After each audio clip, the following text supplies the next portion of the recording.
야참 19번째 메뉴 여러분께 소개해드리겠습니다. 19번째 메뉴는 과연 구장은 제2의 전력일까? 파크팩터에 관한 오늘 얘기가 되겠습니다.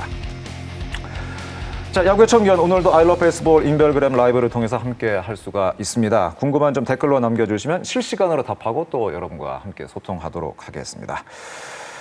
오늘 주제가 이 구장과 관련된 얘기가 되겠습니다. 단순히 파크팩터만 오늘 얘기하는 것이 아니라 과연 그 구장의 특성에 맞는 각 팀은 전력을 꾸리고 있는가가 사실은 오늘 좀 더 정확한 주제가 되겠는데 그래서 사실은 구장 얘기를 하다 보니까 우리가 알고 있는 메이저리그 그 구장 보면은 왜 저기 쿠어스 필드라고 그렇죠. 전형적인 대표적인 타자 친화적인 구장이잖아요. 그래서 그 구장을 쓰고 있는 콜로라도 로키스가 과연 올해 어떤 성적을 내고 있을까 궁금해서 찾아봤더니 아주 재밌는 기록을 지금 콜로라도 로키스가 올 시즌 보여주고 있습니다. 141경기 시점에 지금 기록이 나오고 있는데 홈 승률이 6할 2푼 5리, 원정 승률이 2할 7푼 5리 기록을 하고 있습니다. OPS, 팀 OPS, 평균 득점, 평균 경기당 홈런 개수, 평균 자책점 이 모든 것들이 홈과 원정에서 극명한 차이를 보여주고 있습니다.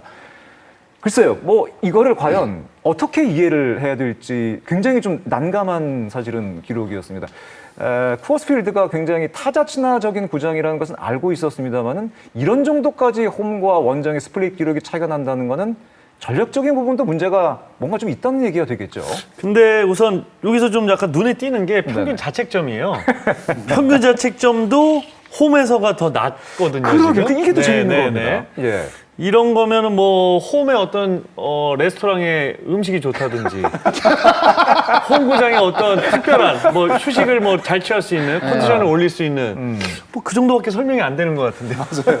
이야, 이게 과연 아니, 정말 안방 같은데 이거? 네. 그렇죠. 정말 심리적 안방의 영향이 느낌이 있죠. 저는 심리적 영향이 좀 크다고 보고 맞아요. 네, 심리적 영향이 크다고 보고 지금 보면 메이저리그가 콜로라도 로키스가 내셔널리그 서부지구거든요. 그렇죠, 서부지구죠. 서부지구인데 같은 지구끼리의 경기 수가 한 시즌에 19경기씩을 치르고 중부지구, 동부지구는 매 시즌 달라요. 그러니까 이게 경기 수가 다릅니다. 그리고 인터리그 자체도 메이저리그는 서부지구가 한 해는 동부, 한 해는 중부, 한 해는 서부 같이 이렇게 돌거든요. 그래서 한 번 동부를 만나게 되면 2년 후, 3년 후에 다시 만나게 되는 이런 구조로 돼 있는 상태인데 보면 콜로라도 로키스가 속해 있는 이 서부지구는 모두 이 투수에게 굉장히 유리한 구장들이에요. 콜로라도 로키스만 빼고. 그러다 보니까 각 시즌에 그 같은 지구에 있는 팀끼리 19경기를 치르면 아무래도 수비가 강하고 마운드가 강하고 그러니까 이 점수가 많이 나지 않는 그러니까 절대적으로 투수에게 유리한 구장에서 경기를 많이 치르다 보니까 아무래도 그쪽으로 갔을 때는 타율이 떨어지고 홈으로 오게 되면 또 좋은 타격이 나오고 이런 게 좀 있지 않나 생각이 들어요. 뭐 단정 지을 수는 없겠습니다. 그렇다면은 야구에서 특히 야구에서 구장이 경기력이라든가 전력에 주는 영향은 있다고 보는 게 사실은 맞겠군요. 어느 정도 있는 게 아닐까라는 생각이 듭니다. 야구장의 크기에 따라서 뭐 야구장의 어떤 특성에 따라서는 뭐 타자를 나누든 투수를 나누든 만약에 두 개가 다 같이 간다면 그거는 정말 야구장을 잘 선택한 거고요. 근데 결국에는 이게 좀 약간 상반되게 나올 수밖에 없는 거죠, 사실. 그렇군요. 네. 타자의 유리한 구장, 투수의 유리한 구장. 네. 그런 것들이 어떻게 보면은 팀 어떤 전략을 짜는 데 있어서 굉장히 좀 유념해야 될 부분 중에 하나가 아닐까라는 그런 생각이 들었는데 그렇기 때문에 오늘 주제를 잡았었고 전력과 관련된 여러 가지 얘기를 좀 해볼까 생각을 갖고 있습니다. 구장을 얘기할 때 가장 대표적인 지표는 역시 파크팩터가 되겠습니다. 아마 시청자 여러분께서도 야구를 좋아하시는 분들은 파크팩터라는 얘기 많이 들어보셨을 겁니다. 일단 파크팩터의 개념부터 좀 정리를 한 이후에 얘기를 계속 진행을 하도록 하겠습니다. 뭐 그렇게 어려운 기록은 사실은 그 지표는 아닙니다. 각종 공격 데이터를 활용을 해서 야구장이 투수 친화적인지 타자 친화적인지를 설명할 수 있는 지표가 되겠습니다. 기준을 1로 봤을 때 1보다 크면은 타자에게 유리하고 1보다 적으면 투수에게 유리하다. 뭐 이렇게 아주 간략하게 설명을 들었습니다. 조금 더 깊이 가면은 뭐 여러 가지 복잡한 숫자들도 나오고 공식도 나오는데 뭐 거기까지 가기는 좀 오늘 어려운 것 같고 한 가지 더 말씀드리는 거는 파크팩터 중에도 득점 팩터, 홈런 팩터, 그렇죠. 이루타 팩터, 이렇게 좀 세분화되는데 오늘 할 얘기는 홈런 팩터와 관련된 얘기를 좀 주로 해볼까 합니다. 그렇다면은 뭐 제가 좀 얘기가 좀 길어졌는데 일단은 그러면 저희는 뭐 KBO 리그 주로 얘기를 하니까 각 KBO 리그 10개 굿장의 홈런 파크 팩터는 과연 어떻게 나오는지 한번 그거를 기록을 한번 살펴보도록 하겠습니다.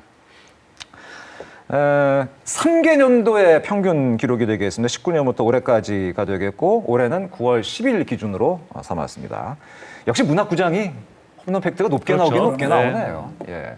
그리고 반대로 잠실구장이 0.62. 그러니까 이를 기준으로 봤을 때 문학은 47% 정도 홈런이 더 많이 나올 확률이 있고 잠실은 38% 정도 홈런이 적게 나온다고 이해하시면 가장 편한 기록이 네. 되겠습니다. 네. 예.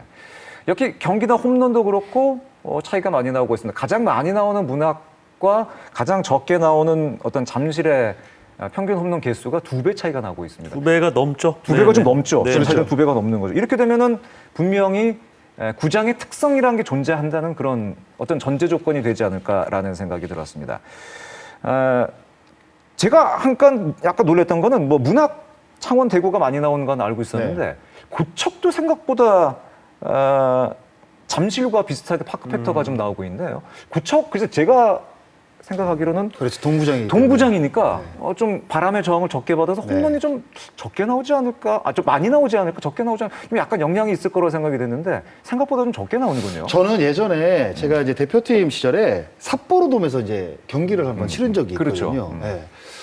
그래서 그게 3년인가 4년도로 제가 이제 기억을 하는데 삿포로돔 가서 제가 처음 돔을 가본 거예요. 그래서 야 이게 소리가 굉장히 좋잖아요. 돔은 이게 프리배팅 같은 거 치면 소리가 정말 이렇게 딱딱 크게 소리 나게 나니까. 귀에 들리거든요. 그런데 그 삿포로돔이 제가 알기로 크기가 센터가 1m 22, 23 정도가 되고 양쪽이 100m거든요. 그러니까 잠실하고 똑같은 이렇게 원형처럼 돼 있습니다. 근데 진짜 툭툭 때렸는데 너무 멀리 가는 거예요, 타구가. 진짜로. 저 깜짝 놀랐거든요. 그래서 야 이게 고척돔도 파크 팩터로 봤을 때 이게 타자에게 굉장히 유리한 구장이라고 이제 생각을 했는데 이 팩트를 보고 저는 깜짝 놀랐거든요. 저도 네. 마찬가지예요. 그러니까 계속 그러니까 매년 보면은 고척에서는 이 홈런 팩터가 계속 좀 낮게 나오더라고요. 어허. 그래서 저도 이제 왜 그럴까 생각해 보면은 그러니까 제 개인적인 딱 내 생각만 했을 때는 우선 타석에서 보이는 어떤 시야나 이런 것들이 썩 이렇게 뭔가 좋은 느낌이 아니었어요. 그러니까 이제 예를 들어 반대로 사직구장 같은 데를 가면은 그 백스크린이 전부 다 펜스가 백스크린 같은 느낌으로 집중이 딱 잘 되는 느낌이 있는데 고척은 엄청 산만한 느낌? 약간 그런 느낌들이 있고 또 한 가지는 이제 글쎄 그건 제가 이제 40 넘어서 그런지는 모르지만 가면은 숨이 안 쉬어지더라고요. 약간 답답한 면이 좀 있었다. 너무 답답하고 뭔가 이렇게 이게 컨디션 조절이 안 되는 느낌? 그런 것들이 좀 많이 느꼈었어요. 근데 제가 현장에 있을 때도 타자들 이렇게 대화하는 장면을 봤을 때 타자들이 사실 투수를 이렇게 바라보면 중견수 뒤쪽이 공이 좀 편하게 보일 수 있는 그런 그 색상이 또 그렇죠, 있거든요. 그렇죠. 네. 근데 다들 조금은 구별하기가 좀 어렵다라는 표현을 그런 조금 것들이 했었거든요. 있어요. 네. 그러니까 이게 참 야구가 참 어렵다는 게 단순히 구장의 크기도 물론 그리고 공기 저항 뭐 이런 것도 얘기를 합니다만은 그 주변 환경이 타자에게 어떤 심리적인 영향을 주느냐 그렇죠. 이것도 좀 고려를 해야 될 그런 부분이고 그런 것들이 고척에서는 좀 영향을 준다고 볼 수가 그런데다 있겠습니다. 키움이 계속 투수들이 좋았잖아요. 맞아요. 선발도 그렇죠. 좋고 그렇죠. 뭐 구원도 좋고 그렇죠. 조상우도 있었고 하니까 아무래도 이제 피홈런이 그런 것도 있겠죠. 적을 수밖에 없는 거죠. 그러니까 파크 그렇죠. 팩터가 이제 그리고 투수에게 이제 유리한 쪽으로 맞아요. 나오는 거죠. 이제 히어로즈의 홈런을 대부분의 홈런을 쳐줘야 될 박병호 선수가 지금 이제 많은 홈런을 못 치고 있고 그런 면도 네, 좀 네. 작용이 됐다고 볼 수가 있겠습니다. 결국 이제 오늘 구장과 관련된 선수들의 어떤 그 구단들의 어떤 전력의 구상, 어떤 전력을 어떻게 하느냐가 이제 주가 될 텐데 오늘 저희가 이번 주제를 정하면서 이 세 분께 숙제를 저희가 내드려 숙제들 다 해오셨죠? 네, 너무 많았어요. 어려웠어요. 저는 이거 A4 용지 한 4장 준비하는데 이거 힘들더라고요. 진짜 힘들더라고요. 너 어떤 너무 숙제를? 일하는 거 아니에요? 그래요? 다들 열심히 준비하셨다니 어떤 숙제를 힘들어요. 저희가 세 분께 내드렸냐 하면은 여러분이 생각하시기에 역대 구장 특성에 맞게 역대 가장 구장의 특성에 맞게 선수 구성을 한 팀은 과연 몇 년도 어떤 팀이냐라는 본인의 생각을 좀 알려달라고 저희가 숙제를 내드렸습니다. 열심히 해오셨다고 하니까 굉장히 궁금한데 일단은 장정석 위원부터 어떻게 저는 풀어오셨는지 좀 제가 선택한 궁금한데요. 팀은 2014년도 넥센이에요. 14년도에 넥센 이후로. 그 당시 목동 시절이네요. 목동 시절이죠. 아하, 그 당시에 예, 예. 이 선수 구성과 목동 야구장의 이 파크 팩터, 홈런 팩터 이런 것들이 적절하게 잘 맞아떨어지지 않았나 싶어요. 2014년도에 목동구장 홈런 팩터를 보니까 1.66 그러니까 와우. 빌보드 66%가 더 높게 홈런이 나올 확률이 높은 구장이었습니다. 그렇습니다. 그러니까 이야. 이 당시에 선수만 봐도 일단 홈런왕 1루수가 있었습니다. 박병호 그렇죠. 선수가 예. 쉬운 2개의 홈런을 쳤고 그리고 40홈런의 유격수가 있었고 그리고 20홈런을 2명 정도가 이태근 선수와 유한준 선수가 외야를 담당하고 있었고 10개 이상의 홈런을 친 선수도 이성열, 김민성, 윤성민 거기에 200안타를 친 서건창 선수가 한 시즌 최다 홈런이 7개를 지금 2차례 쳤거든요. 네네. 근데 14년도에 처음으로 7개를 쳤었고 16년도에도 이제 7개를 기록한 적이 있었는데 네. 그만큼 이 어떤 장타력을 좀 뽐내기에는 굉장히 좀 적합한 그런 구장이 아니었나 싶어요. 그러니까 이 중견수 쪽의 펜스 이 모양 자체가 네. 좀 이렇게 깊게 파인 모양이 아니라 이 우익수와 좌익수와 거의 대등하게 그냥 비슷하게 들어오는 그런 모양을 가진 구장이었거든요. 그렇기 때문에 타자들이 아무래도 좀 편안한 느낌이 있지 않았나라는 생각도 들고 그러면서 사실은 투수 쪽도 사실은 좀 봐야 될 것 같은데 네. 생각보다 평균 자책점도 그렇게 생각보다 높게 나오지는 않았어요.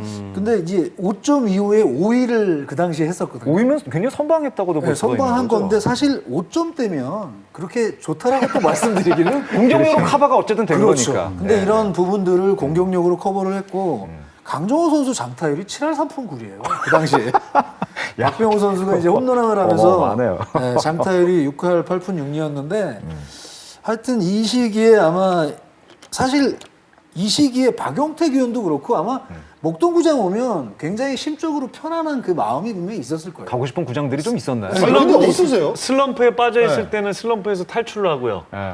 그 다음에 감이 좋을 때는 어떻게든 이 감을 다음 주에 목동 야구장까지 이어가야 된다라는 그런 약간 책임감이 있죠. 아, 근데 저는 오히려 목동 같은 경우에는 그 방망이 칠 때 소리 같은 거는 좋은데 저는 목동구장에서 그렇게 많은 경기를 뛰었는데 홈런이 딱 한 개거든요. 그래요? 네. 저는 의외네요. 이상하게 목동구장 가면 안 맞아요, 방망이가. 그러니까 구장 자체는 작은데 제가 때리면 이상하게 타구가 안 나가더라고요.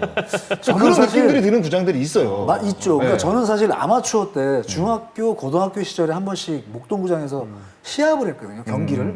그 아마추어 시절에 경기를 했던 구장인데 그 당시에는 굉장히 넓었어요. 그래서 사실 거기서 홈런을 쳐본 기억도 별로 없었고 근데 이제 성인이 되고 나서 구장을 이렇게 갖춰놓고 보니까 야 요즘 젊은 선수들 그 당시만 해도 사실 이 파워를 정말 가진 선수들이 그만큼 많다라는 걸 다시 한번 느꼈었어요. 결국 장정석 위원이 선택한 것은 2014년에 넥센은 작은 구장에 맞게 강력한 공격력으로 네. 팀 구성을 했다. 그렇죠. 박용택 위원 뭐 어떤 얘기? 아니 아까 목동 야구장 얘기가 나와서 저는 중학교 때 이미 거기가 얼마나 홈런 치기가 좋은 데인지를 알았던 게 아, 그래요? 이제 전 해설위원 안치홍 위원 있잖아요. 예. 중학교 때인데 거기 그 뒤에 보면 망 있잖아요. 네. 예. 그물 상단에다가 라인 드라이브로 홈런을 쳤어요. 중학교 때. 중학교 때? 예, 그 앞에 간이 펜스가 있는데도 불구하고 이 정도로 칠 수 있는 데구나. 이제 그런 생각을 했었던 어쨌든 것이죠. 예. 깜짝 놀랄 정도로 큰 타구가 많이 나왔던 것은 그렇죠. 틀림없는 사실이고 아까 말씀드린 것처럼 그 당시 넥센이 공격력의 야구로 한국 시리즈까지 갔었죠. 그렇죠. 물론 이제 우승을 차지하진 못했습니다만은 그 공격력의 야구가 더 빛났던 2014년도에 넥센 히어로즈를 장정석 위원은 선택을 해주셨습니다. 구장 얘기 나와서 제가 한 말씀 드리면 네. 그 이제 조성환 코치가 이제 두산에 있을 때 어떤 이야기를 했냐면 선수들이 전체적으로 타격감이 지금 하락하고 있다는 거예요. 그런데 마산을 간다는 거예요. 갑자기 주중 3연전에 마산이 걸렸다는 거예요. 그런데 선수들이 지금 이를 갈고 있다는 거예요. 왜 그러냐 그랬더니 그 두산 베어스 선수들이 마산만 가면 오. 그렇게 홈런을 많이 때리고 그렇게 안타를 많이 때리고 슬럼프에 걸린 타자들도 마산에 딱 가게 되면 슬럼프를 다 탈출하고 온다는 거예요. 그런 구정이 네. 있고 또 그런 상대 팀이 또 있긴 있는 것 네, 같아요. 갑자기 그게 생각이 나네요. 그 얘기가. 그런 네. 얘기 나온 김에 숙제 풀어온 거 얘기나 하시죠. 숙제 온 거 얘기해보세요. 저는 장성 위원은 몇 년도 어느 팀 네, 저는 선택하셨습니까? 1999년도에 네. 해태 타이거즈를 이제 꼽았는데요. 99년도 혜태. 네. 사실 해태 타이거즈가 그 1999년도에 드림리그 최하위를 냈는데 성적 자체는 네, 좋지 저는 않았는데요. 성적을 보지 않고 네. 네, 그러니까 이 구장에 따라서 선수 구성을 어떻게 했냐 이거로 봤거든요. 오늘 주제가 그겁니다. 네, 예. 그런데 그런 부분으로 본다고 한다면 1999년도에 이 해태 타이거즈 타선은 정말 그 구장에 맞게 딱 이 선수를 구성을 했거든요. 지금 네. 기록이 나오고 있는데 일단 무등 구장의 홈런 팩터는 1.43이면은 43%더 홈런 확률이 높은 구장이었던 것만 어쨌든 네. 홈런 확률이 높은 구장이었던 건 틀림없는 사실이고 99년도에 평균 자책점은 갑자기 뛰어올랐습니다만은 전체적인 팀 OPS는 확실히 그렇죠. 낮은 모습을 보여줬네요. 그러니까 이게 그 당시에 사실 그 선발 투수가 뭐 곽현희 선수, 유동훈 선수, 그리고 이제 현대유니콘스에서 여기 이제 최상덕 선수 이렇게 사실 3명밖에 없었거든요. 근데 이 선수들, 그러니까 곽현희 선수 같은 경우에는 11승을 거뒀는데 평균 자책점이 6.14인가 그래요. 네. 유동훈 선수도 제가 알기로 5점대가 넘어가고 있고, 네, 네. 그러니까 팀 전체적으로 평균 자책점이 5점대가 넘어가는데 무등 경기장을 보시면. 중견수 쪽이 114m고 네, 네. 양쪽이 98인데 펜스가 진짜 낮아요. 낮았죠. 네, 낮았죠. 펜스가 진짜 낮았는데 그렇기 때문에 양준혁 선수를 영입을 해가지고 그렇죠. 그리고 외국인 선수 이제 브릭스하고 이제 샌더스 선수를 샌더스가 영입을 했고 있었죠. 네네. 그리고 이제 홍현우 선수가 있었고 제가 있었거든요. 그래서 이제 5명이 20홈런을 넘겼고 양준혁 선배가 제가 알기로 31개가 32개를 때렸고 현우형이라는 건 아니지. 홍현우 동강대학교 감독님이 34개 그리고 샌더스가 40개를 때렸습니다. 네. 그리고 브릭스가 25개가 6개를 때렸으니까 정말 그 야구장, 그러니까 미니 구장에 맞는 타선을 구축을 하면서 정말 이 시즌에 투수들만 조금 받쳐줬다고 한다면 진짜 좋은 성적이 날 수 있었거든요. 왜냐하면 진짜 1번부터 9번까지 우리가 흔히 말하는 그 쉬어갈 수 없는 네, 타선 네. 이런 타선을 정말 꾸렸었거든요. 이 당시에 팀 홈런이 210개였습니다. 그렇죠. 210개면은 그 당시 경기 수를 생각한다면 어마어마하게 네. 사실은 많은 이게 홈런들을 99년도에 무등 경기장에서 66경기가 치러졌는데 네네. 홈런 때린 게 127개, 얻어맞은 게 107개거든요. 많이 치고 맞기도 많이 맞았네요.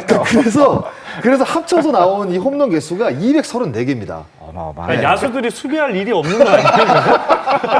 사실 외야 수비가 그렇게 중요하지 그렇죠. 않았어요. 네. 네. 그래서 이게 어떻게 보면 앞으로 이제 KBO리가 진짜 없어지지 않는 이상 단일 시즌에서 한 구장에서 때리고 맞고 234개가 과연 나올 수 있느냐. 야, 네. 어마어마하네. 정말 어마어마한 홈런 수치입니다. 그렇습니다. 사실은 이 타이거스 팬들에게 99년 해태는 굉장히 좀 되게 슬픈 해였습니다. 그렇죠. 해태의 이 전성기가 이제 끝이 나고 사실 암흑기가 시작되는 98, 99부터였었는데 그 당시 이제 그 모 구단이 굉장히 이제 IMF 때 자정난을 겪으면서 이제 선수 영입이 굉장히 어려웠었죠. 그러면서 그렇죠. 선택하는 것이 결국은 투수를 많이 내보내고 타자를 영입을 해서 홈런으로 좀 메워나가는 그렇죠. 그런 시즌이었습니다. 임창용 선수를 이제 삼성으로 이제 보내면서 그렇죠. 양준혁 선수를 데리고 갔거든요. 그 당시에도 뭐 3대1 트레이드였는데 그렇죠. 해태 쪽에서 이제 돈이 없다 보니까 이제 삼성 쪽에서 이제 헌금과 함께 이제 그 그렇죠. 세 선수를 네. 받고 이제 임창용 선수를 내주면서 어쩔 수 없이 이제 어떻게 보면 이제 투수 자원이 뭐 많은 팀들이 다 이제 원하는 자원들이니까 그렇죠. 그 자원을 내주면서 타자들을 영입할 수밖에 없었던 그런 상황들이었죠. 그 전에 해태 전성기 때 있었던 투수가 이강철, 이대진, 임창용, 김상진 뭐 다 이런 네, 선수들이 그렇죠. 다 자리를 한꺼번에 비웠으니까 어떻게 보면 약간 좀 타이거스 팬들에게는 굉장히 역사상 굉장히 최고의 거포의 팀이었지만 한편으로는 좀 마음이 좀 아팠던 해이기도 한 것이 아닌가 생각이 되는데 오늘 주제와 어떻게 보면 맞을 수가 있는 것이 구장에 어쨌든 맞게 팀 사정에 맞게 팀을 거포군단으로 변신시킨 사례라고 볼 수가 네. 있겠군요. 이번에는 박용택 위원 얘기를 한번 들어볼까요? 저는 우선 숙제하기가 너무 힘들었어요. 이게 저는 조금 정말 완벽한 팀을 한번 찾아보고 싶었거든요. 작은 구장에서 성적이 좋은데 타선은 좋고 투수력은 안 좋았는데 성적이 좋았던 팀. 그리고 이제 큰 구장에서 성적이 이제 타선이 별로였고 투수력이 좋았는데 성적이 좋았던 팀.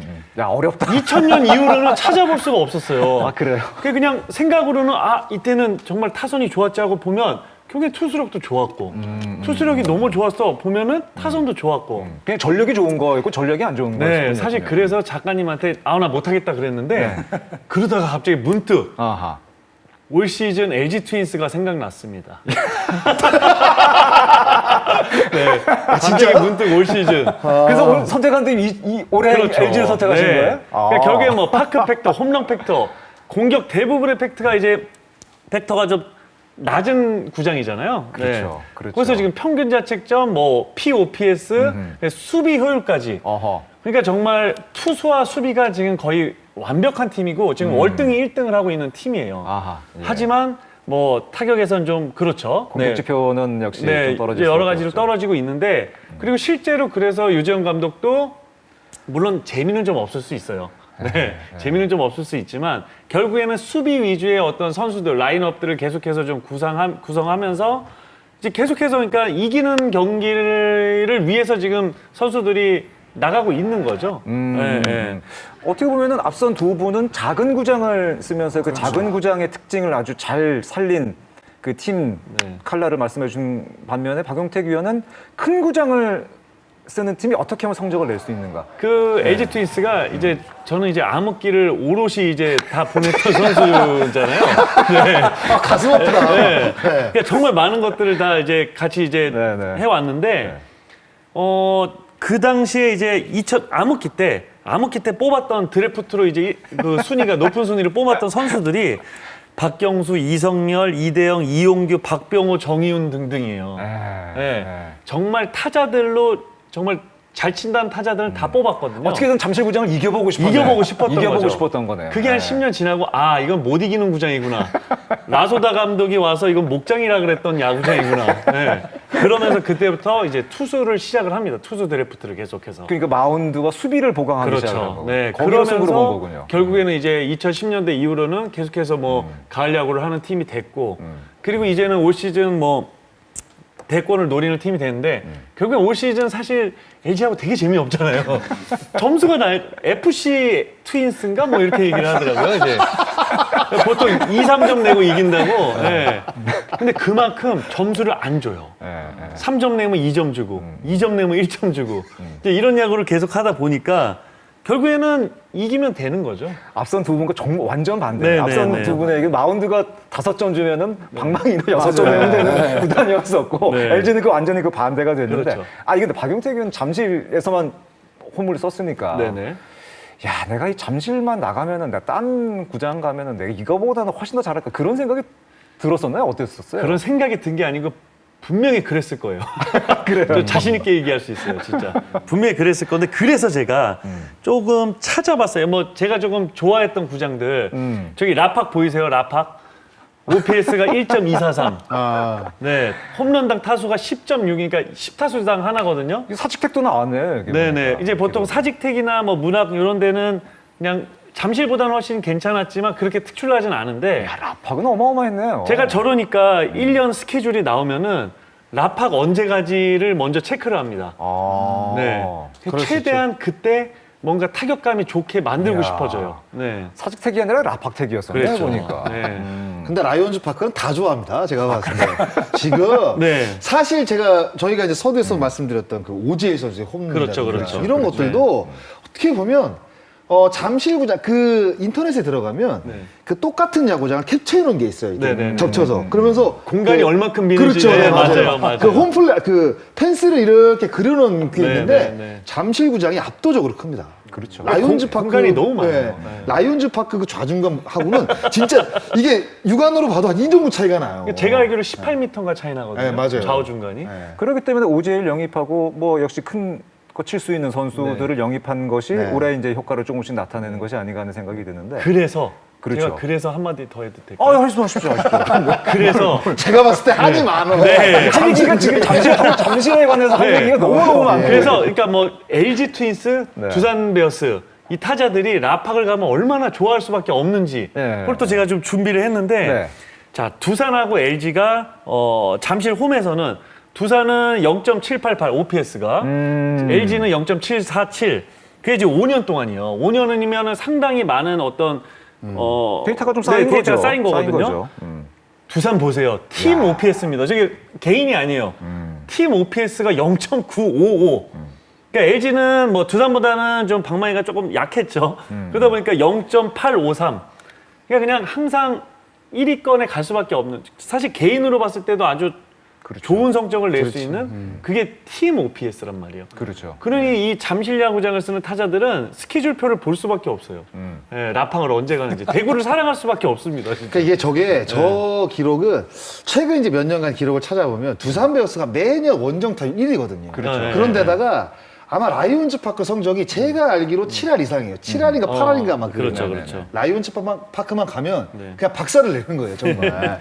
그렇기 때문에 저게 높은 거죠. 결국은 이 작은 구장을 쓰는 그 구단들을 보면은 그 장점이 분명히 있죠. 그 장타로 언제 뭔가를 할 수 있는. 근데 이제 마운드에 대한 고민도 분명히 있지 않을까 생각이 되는데 그 장타와 마운드의 밸런스가 어느 정도 그래도 가장 맞았던 팀을 저희가 찾아봤더니 18, 19의 SK가 아닐까. 17, 18이겠죠. 힐만 시대니까. 예. 그 당시 SK가 아닐까 생각이 돼서 그 당시 SK의 기록을 한번 저희가 찾아봤습니다. SK도 대구 못지않게 라팡 못지않게 구장에서 홈런의 사진이 많이 나오는 구장이기 때문에 한번 기록을 한번 찾아봤는데 힐만 이전에 SK 와이번스의 기록과 힐만 2년 동안의 17, 18년도의 기록을 한번 저희가 살펴봤습니다.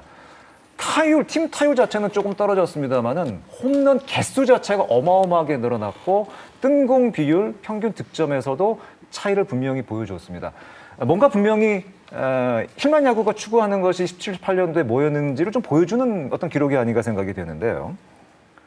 확실히 좀 장타가 늘어난. 저 당시에 팀 최다 홈런이 나왔었죠. 그렇죠. 2017년도에 그렇죠. 234개, 그렇죠. 18년도에 이제 233개.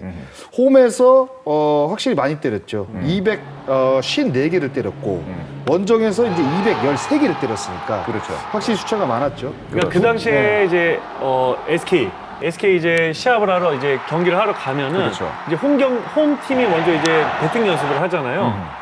모든 타자들이 하늘로 치고 있었어요. 그렇죠. 네, 무조건 맞아요. 공을 띄우는 연습만 하는 거예요. 아, 그래요? 네, 그래서 뭐 제가 알기로는 치다가 땅볼이 하나 나오면 빨리 집에 가라고.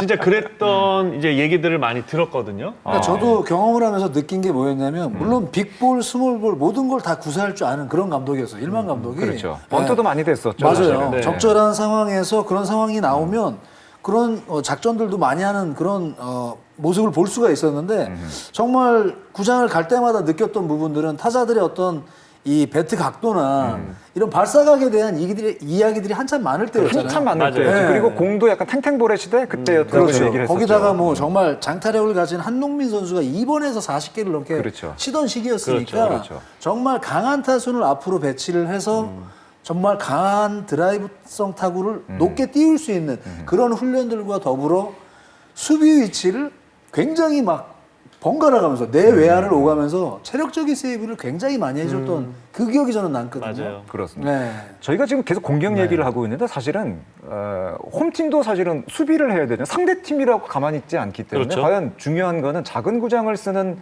그 구단은 과연 그런 마운드와 수비는 과연 어떻게 가져가는 것이 중요할까가 어떻게 보면은 중요한 부분이 될 수가 있는데 그 당시에 SK의 그 선발 마운드 다들 기억이 나실 겁니다. 막강했습니다. 네. 아니 이러면 제가 감독해도 우승하겠는데요?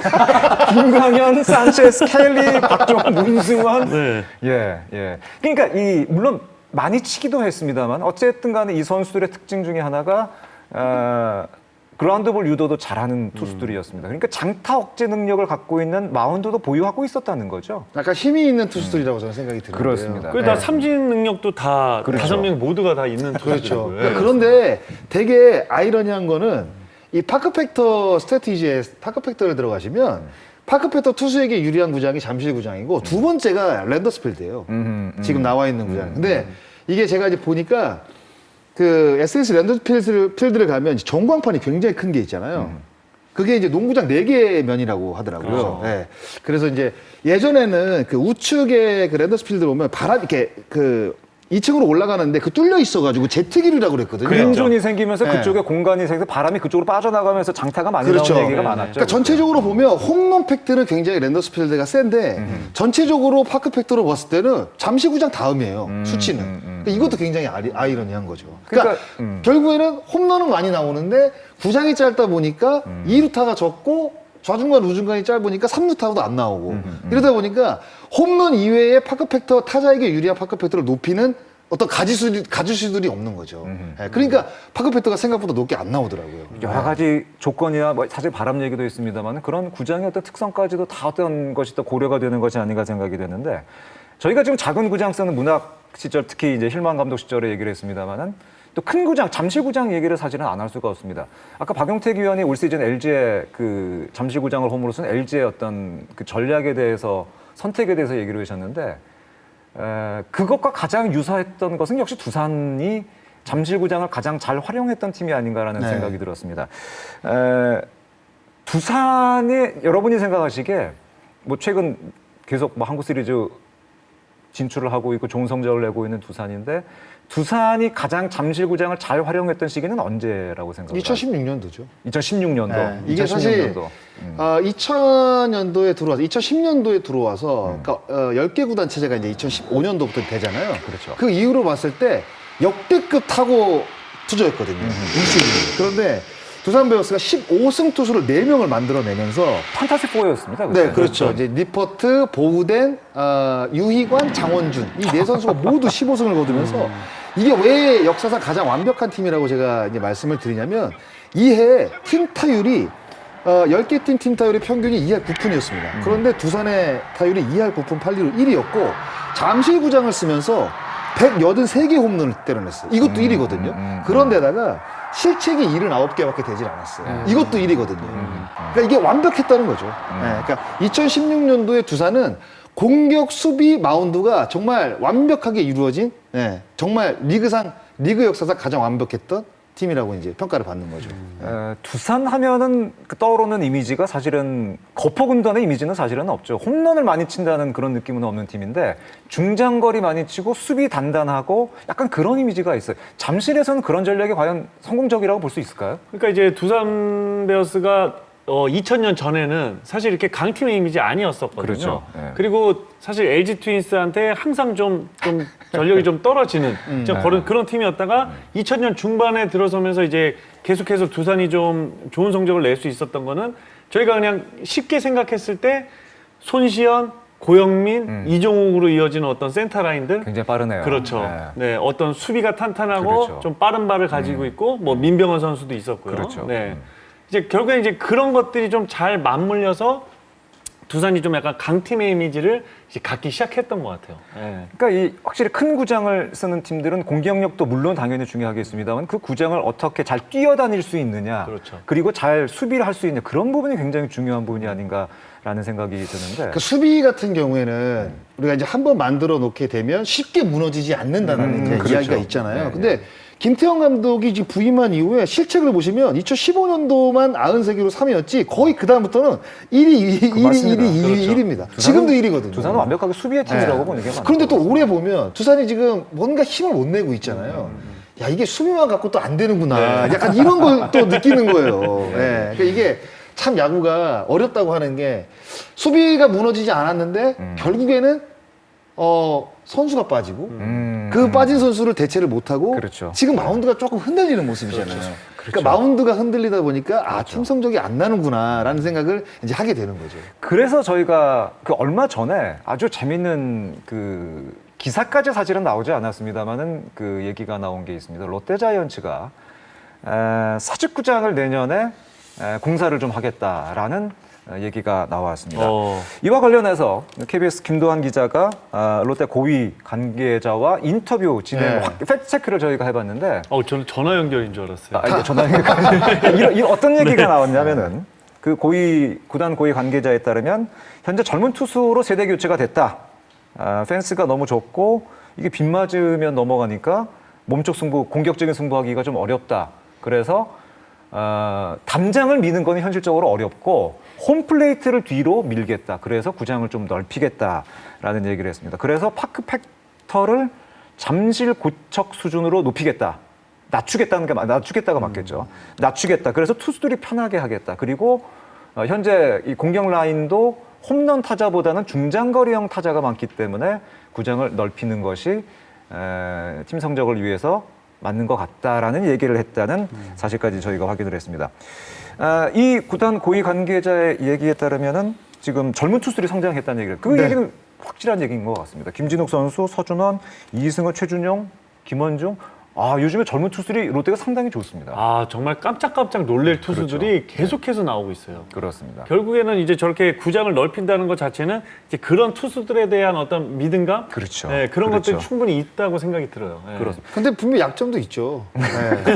그렇지. 네. 일단은 지금 이 외야 쪽의 수비를 보면 전준우 선수는 항상 뭐 디펜시브 런세이브 보면 마이너스고 그렇죠. 그렇죠. 손아섭 선수도 이제 나이가 한 살 한 살 먹어갈수록 수비폭이 굉장히 줄어든다는 그렇죠. 이야기가 있고 그 민병헌 선수가 지금 중견수를 못 보고 있잖아요. 그럼 추재현 선수가 지금 보고 있는데 추재현 선수가 과연 이제 주전으로 나섰을 때 과연 풀타임으로 어떤 성적을 내줄지는 모르겠지만 좌익수 우익수 다 좌중간 우중간은 결국에는 커버를 해야 그렇죠. 된다는 네. 이야기인데 그렇죠. 그 야구장이 넓어지면 그렇죠. 그런 부분에 대한 어떤 뭐 아쉬움 그리고 그렇죠. 이제 그런 뭐 문제점도 분명히 나올 것으로 생각이 들고 타격적으로 보면 홈런을 지금 많이 때리는 선수가 사실 없죠. 그렇죠. 예, 어떻게 보면 지금 한동희 선수가 작년에 17개를 때렸는데 올해 같은 경우에 만약에 20개, 25개 정도를 만약에 때리고 한동희를 받쳐줄 만한 젊은 타자가 한 명이 딱 튀어나왔다. 그러면 아마 안 밀었을 거예요. 제가 봤을 때는.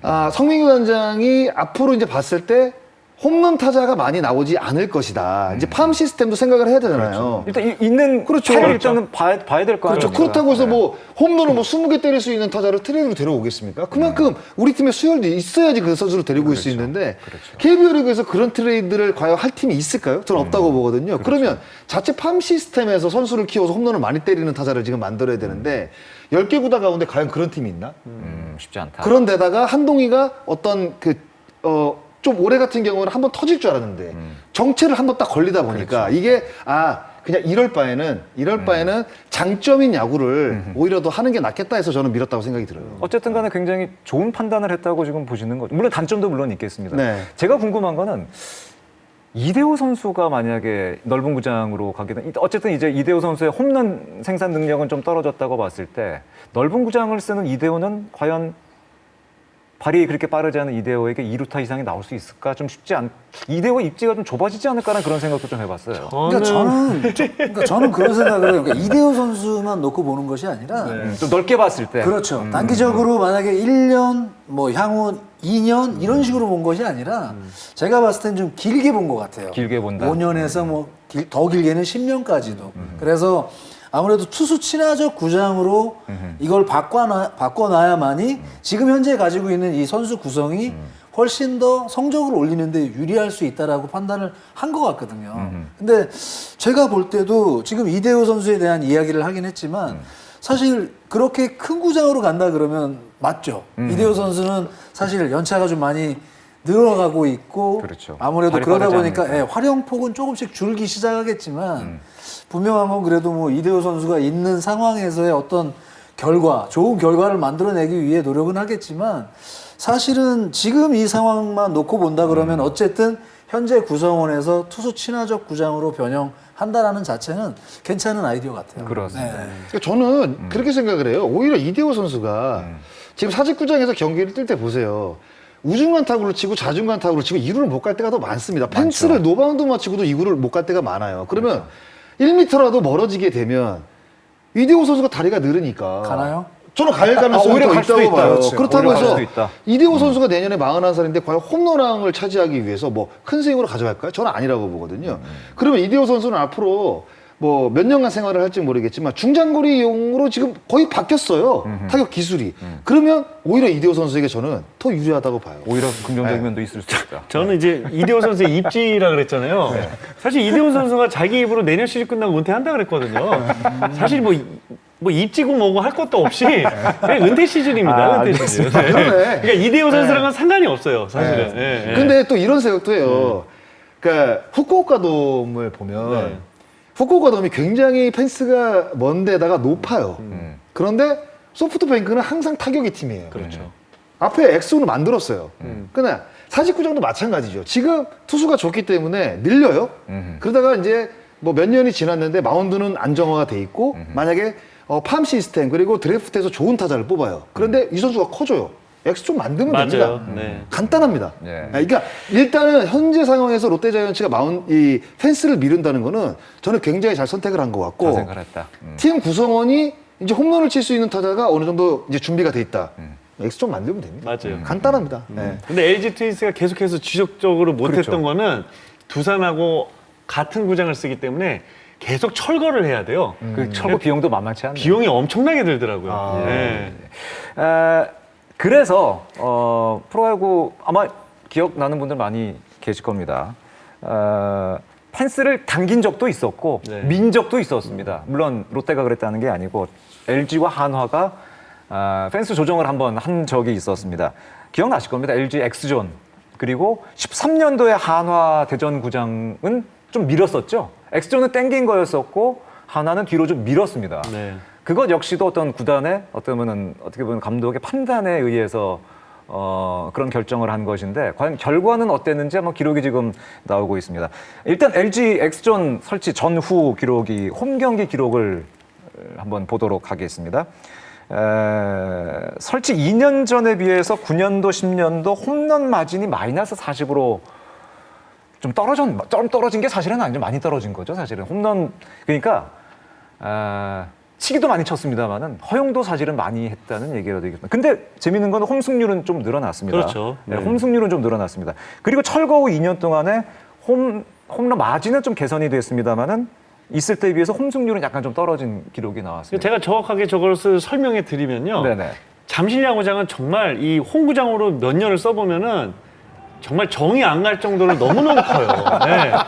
그러니까 너무 크다 보니까 웬만한 타자들은 다 비슷비슷한 거죠. 그러니까 홈런 마진이 그렇게 크게 차이가 나질 않는 거예요.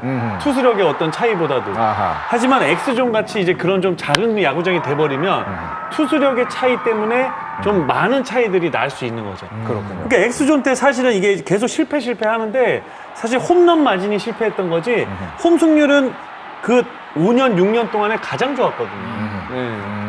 그럼 성공한 시즌이죠. 그렇죠. 뭐 근데 결국에는 계속해서 가을 야구를 못 갔기 때문에 어차피 다 실패한 시즌. 네. 어차피 실패한 시즌. 자, 그럼 대전구장 한번 볼까요? 대전구장 확장 전후 홈 경기 기록을 한번 살펴보도록 하겠습니다. 대전구장 이 확장 전후 기록 중에 아주 재미있는 기록이 나오고 있습니다. 확장 전 12년과 13년 기록이 나오고 있는데 평균 자책점은 또 높아졌고 피홈런 예. 개수가 분명히 개선이 됐습니다. 문제는 2루타, 3루타 허용이 급격하게 늘어났습니다. 그렇죠. 이거는 이거는 큰 구장을 쓰다 보니까 예. 이거는 마운드에 관한 부분 또 외야 수비에 그렇죠. 관한 얘기까지도 사실은 나올 수가 있는 부분이 예. 되겠습니다. 아까 장성호 위원이 얘기한 롯데자이언츠가 미는 것 물론 좋지만 과연 지금 외야 라인업 전준우, 손아섭의 라인업으로 과연 그 광활하게 된 외야 라인업 카바가 되겠느냐라는 얘기를 했는데 비슷한 얘기가 되겠습니다. 이게 외야 수비가 아무것도 아닌 것 같은데 그렇죠. 외야 수비 쪽에서 한 번 삐끗하게 되면 그렇죠. 이건 한 점이 아니라 2점 석점이거든요. 그렇습니다. 그렇기 때문에 외야 수비가 이제 중요하다고 생각이 드는데 특히 하나 같은 경우에는 지금 전체적으로 봐도 외야수 쪽에서 중심을 잡아줘야 되는 선수가 그렇게 보이지가 않거든요. 그나마 경험 있는 선수가 이제 노수환 선수인데 노수환 선수가 수비가 그렇게 강한 선수가 아닙니다. 그러면 전체적으로 보면 좌중 우가 모두 약하다는 뜻이잖아요. 그렇기 때문에 주자 사실 뭐 마운드에 있는 투수들 볼넷 굉장히 또 많이 내주고 주자 모아놓고 꽝 한 방 맞으니까 저렇게 평균 자책점이 높아지는 거거든요. 2루타 많이 맞고 3루타 많이 맞고 그러니까 이거는 제가 봤을 때는 좀 야구장을 미는 거는 하나 쪽에서는 그 당시에는 뭐 김은용 감독이 이제 부임한 이후에는 이제 구장 자체가 너무 작다 보니까 그렇죠. 네. 좀 이제 투수력을 좀 살리겠다고 했는데 구장을 밀었을 때는 사실 그 한화 이글스의 투수력이 과연 이 큰 구장을 버텨줄 수 있느냐, 그 수비력이 버텨줄 수 있느냐의 문제인데 그걸 고려하지 않았다는 거죠, 결과적으로는. 그렇죠. 네. 그렇죠. 일단 공격력만 생각을 했다고 그렇죠, 볼 수가 네. 있는 거죠. 근데 어쨌든 롯데 입장에서는 아까 그 구단 고위 관계자가 얘기한 것처럼 마운드가 어느 정도 이제 받쳐주는 팀이 됐기 때문에 넓혀도 큰 문제도 대신 이제 그 외야 수비 라인업에 대해서는 앞으로의 어떤 선수 기용이라든가 FA 아니면 신인 선수 뽑는 데 있어서 하나의 어떤 그 방법 자료가 되지 않을까라는 생각이 들기도 하네요. 앞으로 이제 구단 선수 구성을 어떻게 할지도 지켜봐야 될 것 같습니다. 그렇죠. 네. 작은 구장이면 아무래도 좀 힘 있는 타자들을 뽑을 것이고. 그렇죠. 뭐 구장이 좀 큰 어떤 그 팀들은 마운드라든가 아니면 뭐 수비 쪽에 조금 더 치중하는 드래프트 쪽으로 이제 선회를 하겠죠. 그렇습니다. 네. 좀 극단적인 예가 되겠습니다. 오늘 얘기해 주신 잠실구장을 써서 잘 된 뭐 두산이라든가 아니면 올해 LG 그리고 99년도에 해태와 14년도에 넥센 그 두 개를 극명하게 비교를 해봐도 라인업에 어떤 차이가 있었는지 아마 눈에 금방 들어오는 것이 어떤 차이가 있는 것이 아닌가 아마 금방 좀 판단이 되지 않을까 생각이 되는데 어쨌든 구장이라는 게 넓든 좁든 간에 참 이게 참 쉽지가 않은 것 같습니다. 타자에게 유리한 구장? 좀 질문을 단순하게 해서 타자에게 유리한 구장이라는 것이 분명히 존재하는 건가요? 어떻게 생각을 하세요? 타자 또는 개인이라고 물어보신다면 저는 홈구장이라고 얘기를 할 것 같아요. 아, 내가 많이 쓴 구장이 가장 유리한 구장이다. 그러니까 이게 박현은 저 입이 막 단위가 이래가지고요. 무슨 얘기 하시는 거예요? 대적으로 반대인데 반대일 거예요. 아마. 근데 저 같은 경우는 잠실을 쓰지 않으니까 그렇다고 해서 제가 작은 구장을 간다고 해서 나는 이 구장 가면 홈런을 많이 때릴 거야. 뭐 장타를 좀 많이 때릴 거야. 이러고 가지는 않거든요. 그래요? 그러면 결국에는 144경기를 하게 되면 72경기를 홈에서 치러야 되잖아요. 각 구장 같은 경우에는 우리가 지금 치러봤자 8경기밖에 치르진 않습니다. 잠실 같은 경우 16경기죠. 네네. 그러다 보니까 그 구장에 맞는 타격을 뭐 생각은 하겠죠. 생각은 하지만 그렇게 막 내가 이 구장 가서는 이렇게 칠 거야라고 생각해 본 적은 없던 것 같아요. 그래서 오히려 가장 많이 경기를 치르는 이 홈구장에서 과연 어떤 성적을 낼 것인가, 이 홈구장에 맞는 타격을 어떻게 가져갈 것인가 이 생각을 저는 좀 많이 했던 것 같아요. 그래요. 그래야지 결국에는 시즌이 끝나고 통계를 냈을 때 성적을 냈을 때 홈구장에서 많이 치르니까 홈구장에서 잘해야죠. 평생 잠실에서 야구한 적임택이었는데 할 말 많아요, 제가 봤을 때. 제가 사실 이거 하려면 한 2시간 해야 되거든요. 그냥 짧게 말씀드려서 아까 제가 두산하고 LG 타자들 말씀드렸잖아요. 네. 라팍 가면은 네네네. 거기서는 연습할 때부터 공 띄우는 연습만 해요. 아까 그 네. 얘기. 그럼 구장에 따라서 뭐 타격 기술이라든가 이런 게 다 좀 달라지는 건가요? 그냥 어떤 공을 쳐야 될지도 사실 조금 다른 이제 작전을 갖고 들어가는 경우들도 있고요. 아, 그래요? 네, 그리고 이제 중요한 거는 갔다 오면은 감이 좋아져요, 다들. 왜냐하면은 이제 그런 얘기를 하는 타자들도 있긴 있어요. 작은 구장 가면 너무 홈런 치려고 힘이 들어가서 그럴 수 있다. 오히려 뭐 더 안 이거. 좋을 수도 있다. 그거는 이제 조금 어느 정도 수준에 조금 못 미치는 타자들이 그렇고요. 어느 정도 수준급 이상의 타자들은 그래서 아까 두산 보면 팀 OPS가 0.95가 넘는 게 그렇죠. 그 라인업에 거의 대부분의 선수들이 이제 수준급 이상의 타자들이잖아요. 네네. 공 띄울 줄 알거든요. 아, 힘 빼는 방법이 어떤 건지 알거든요. 야, 이렇게 띄우기만 하면 넘어간다는 걸 충분히 알거든요. 네, 그러다 보면 타격감이 그냥 저절로 상승할 수밖에 없죠. 아니 그러면 그 팀을 운영해 보셨던 네. 장정석 위원 입장에서는 구장 사이즈 뭐 하여튼 구장에 따라서 라인업을 좀 다르게 한다거나 수비 라인업을 바꾼다든가 이런 좀 전략도 가능한 건가요? 그거 어떻습니까? 가능하죠. 궁금해요. 네, 아니 네. 가능은 한데 일단 기본적으로 음. 현재 컨디션이 제일 중요하죠. 아, 그렇죠. 예, 그렇죠. 현재 컨디션에 선수들이 어떤 퍼포먼스를 보여줄 수 있을지에 대한 게 가장 중요한 부분이고 여기서 이제 넘어가기 시작하면 분명한 건 구장마다 다 달라요, 기록들이. 그렇겠죠. 네, 다 다른데 궁합이 잘 맞는. 네, 궁합이 잘 맞는 선수들이 분명히 있습니다. 그래서 대표적으로 제가 한 명 정도 말씀드릴 수 있는 건 머릿속에 딱 남는 건 윤성민 선수. 그 내야수 윤성민. 3루수 네네. 두산에서 이제 트레이드로 넥센에 네. 이적했던 윤성민 선수가 대전구장만 가면 그냥 어. 제가 봤을 땐 공이 와서 서 있는 것 같아요. 어. 타율 자체도 그렇고 뭐 OPS부터 해서 굉장히 좋은 기록들을 가지고 있었거든요. 그래서 그런 선수들이 이제 뭐 앞타술에 조금 들어가거나 이런 정도는 있었지만 사실은 쉽게 라인업의 변화를 크게 줄 수가 없는 것이 뭐냐면 예를 들어서 이렇게 대표하는 타자들을 데리고 예를 들어서 좀 큰 구장 같다고 해서 파워가 좀 떨어진다고 해서 라인업에서 이름을 제외한다 그러면 그렇죠. 그 한 경기로 인해서 그 나머지 또 3경기, 4경기 그렇죠. 흐름이 그렇죠. 또 달라지기 때문에 사실 어떤 구장에 의해서 라인업을 정한다라는 건 쉽지 않은 일이긴 하지만 약간의 조금씩의 움직임을 가져갈 수는 분명히 있습니다. 그러니까 뭐 수비가 좀 강한 선수를 경기 그렇죠. 후반에 내보낸다거나 그렇죠. 그런 정도는 가능은 하다. 네. 자, 이제 뭐 시간이 많이 흘러서 이제 마지막 그 질문 이제 하면서 정리를 해보도록 하겠습니다. 아까 말씀드린 것처럼 구장을 넓히고 혹은 좁히고 또 넓은 구장을 보유하고 있느냐 아니면 좁은 구장을 갖느냐에 따라서 선수 구성도 달라지고 앞으로 선수 육성이라든가 FA 그리고 새로운 선수 뽑는 것까지 굉장히 신경 쓸 부분이 많은 것 같습니다. 구장에 맞는 선수 구성이란 과연 어떤 의미를 갖는지 그냥 간략하게 세 분의 의견을 좀 듣고 오늘 얘기 여기서 마무리 짓도록 하겠습니다. 어느 분부터 얘기를 해주실까요? 구장에 맞는 선수 구성이란 건 과연 야구에서 어떤 의미를 가질까요? 간단하게 말씀을 드리면 지금 이 처해져 있는 팀의 어떤 그 전력 그리고 팜 시스템에서 올라올 선수들 그리고 뭐 군에서 제대할 선수들 그렇죠. 뭐 이런 선수들을 복합적으로 봤을 때 투수가 좋은 팀은 야구장이 크면 좋은 거고요. 타자들이 홈런을 많이 때릴 수 있는 선수들 그리고 좀 외야 수비가 좀 강하고 뭐 그리고 수비가 이제 전체적으로 이제 강하다기보다는 일단은 방망이가 좋은 팀이라고 한다면 야구장이 작은 게 아무래도 좋겠죠. 간단하게 얘기하면 이게 어떻게 보면 파크팩터의 그냥 딱 그 단면인 것 같습니다. 그러니까 우리 네. 홈구장이 좀 작다. 그러면은 앞으로 선수 육성이라든가 FA 혹은 새로운 선수 영입하는 데 있어서도 역시 공격력 위주로 선수를 뽑을 수밖에 구성할 수밖에 없는 그런 얘기를 해주셨습니다. 네. 두 분은 생각이 어떻습니까?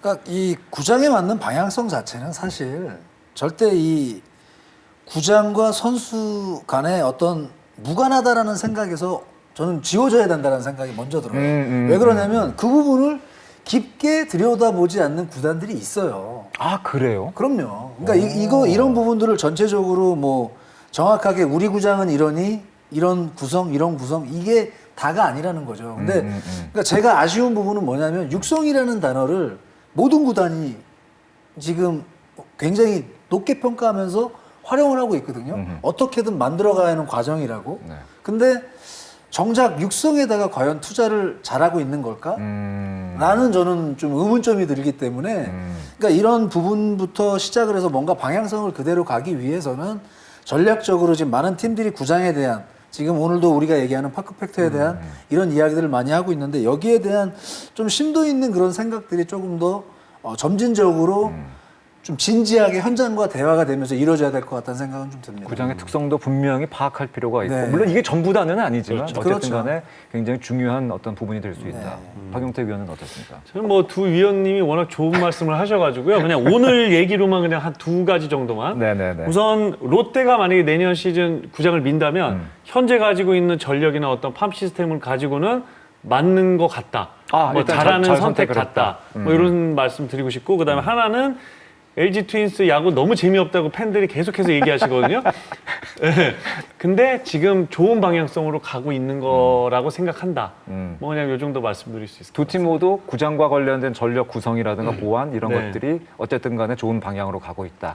세 분의 얘기가 네. 사실은 어떤 방향성에 관한 얘기 맞는 것 근데 같습니다. 그런데 뭐 타자에게 유리한 구장이라고 해서 좋은 타자를 영입하고 투수에게 유리한 구장이라고 해서 투수를 영입을 하고 좋은 투수를 그래서 만약에 우승한다고 하면 다 그렇게 하겠죠. 그렇죠. 네. 맞아요. 그런데 사실 그렇게 구장에 따라서 선수 구성을 한다고 해서 우승을 하는 건 아닙니다. 맞아요. 네. 우승을 한다는 보장이 있으면 그렇게 선수 구성을 하겠죠. 그렇죠. 근데 100%가 아니기 때문에 선수 구성에 어려움을 갖는 거기 때문에 파크팩터라는 게 사실 뭐 굉장히 뭐 특히 뭐 세이버가 나오면서 굉장히 중요한 부분이라는 생각이 들지만 그렇게 팀 성적이 한 시즌의 어떤 그 팀 성적을 좌지우지할 정도의 그 정도의 어떤 그 임팩트는 갖고 있지 않다고 봐요 저는 개인적으로. 뭐 이것만으로 네. 사실은 한 시즌의 야구를 얘기하기는 사실은 분명히 부족함이 있지만은 전체적으로 봤을 때 흐름과 방향에 있어서는 어느 정도 역할을 네. 하는 것은 맞는 것이 아닌가. 뭐 그런 오늘 얘기가 된 것이 아닌가. 제가 생각이 처음에 말씀드렸잖아요. 20년치를 한번 찾아봤는데 그런 팀이 없더라고요. 한쪽만 잘하고 한쪽을 못했는데 좋은 성적이 난 팀이 없어요. 그렇습니다. 네. 야구가 갖고 있는 여러 가지 얘기 중에 오늘 구장과 관련된 얘기였었고 이것조차도 야구에서는 아주 재밌는 전력이고 어떤 방향이라는 것을 오늘 확인할 수 있는 그런 얘기가 아니었나 생각이 됩니다. 말씀드린 것처럼 구장 자체가 모든 것을 설명하지는 않습니다. 그렇기 때문에 야구가 재밌고 또 어려운 것이 아닌가 생각이 됐습니다. 전략이 곧 전력이다. 구장도 하나의 전략이고 또 전력이다. 이런 얘기를 오늘 함께 나눠봤습니다. 구장이 팀의 전력에 끼치는 영향이 작지 않는 만큼 그에 맞는 선수 구성도 역시 좀 필요하다. 오늘 이런 얘기까지 해주셨습니다.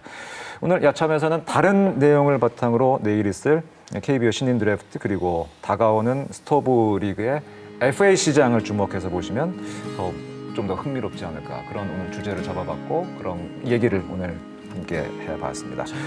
오늘 세 분과 함께한 시간이었습니다. 세 분 오늘 참견 대단히 감사드립니다. 오늘 말씀 대단히 감사합니다. 감사합니다.